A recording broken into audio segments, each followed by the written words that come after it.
अब देखिए height and distance यानी एप्लीकेशन ऑफ ट्रिग्नोमेट्री, इस चैप्टर से आपके बोर्ड एग्जामिनेशन में इस तरह के क्वेश्चन फ्रिक्वेंटली पूछे जाते हैं, लेकिन होते बड़े आसान है ये क्वेश्चन। तो चलिए करते हैं इस क्वेश्चन को।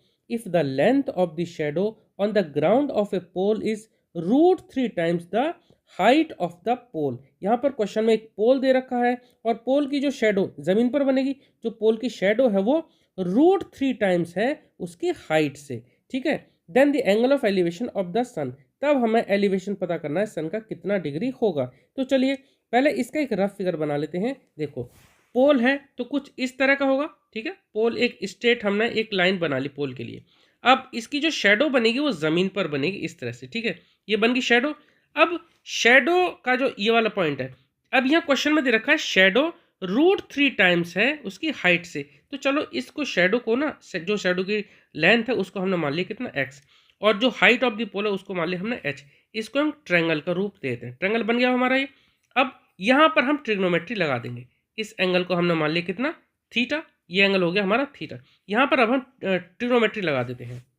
तो देखिए हमें हाइट पता है, यानी हाइट का हमने h लिखा है और बेस हमारा है x। तब हम यहाँ पर tan लगा देते हैं। क्या लगा देंगे, tan। तो tan थीटा क्या होता है, tan थीटा होता है परपेंडिकुलर अपॉन बेस, और यहाँ परपेंडिकुलर गिवन है यानी परपेंडिकुलर हमने ले लिया h। तो h अपॉन और बेस कितना है, बेस है x, ठीक है। अब h को तो हमने h रहने दिया। देखो यहाँ पर क्वेश्चन में जो मेंशन है ना कि जो इसकी जो शेडो की जो लेंथ है वो √3 टाइम्स है। यहाँ पर आप नीचे लिख भी सकते थे, शेडो हमने मानी x, तो जो शेडो है ये √3 टाइम्स है, यानी √3 टाइम्स किसके, हाइट ऑफ द पोल का, यानी x इक्वल टू कितना है, √3h। अब इस वैल्यू को हम यहाँ पर पुट कर देते हैं x की जगह, ठीक है। x की जगह लिख देते हैं √3h, ठीक है। अब देखो h से h कैंसिल आउट हो गया, तो यहाँ क्या आ गया, 1/√3, और ये इधर क्या था, ये था tan थीटा। अब आपको समझ में आ गया होगा कि थीटा की वैल्यू कितनी होगी। देखिए tan में 30 की वैल्यू होती है 1/√3, ठीक है। तो मैं एक बार यहाँ पर लिख भी देता हूँ, tan 30 डिग्री, tan 30 डिग्री होता है हमारा 1/√3, और यहाँ पर tan थीटा इक्वल टू 1/√3 है। इसका मतलब थीटा हमारा कितना हो गया, इट इम्प्लाइज दैट या देयरफॉर थीटा इक्वल टू हमारा कितना आ गया, 30 डिग्री, ठीक है।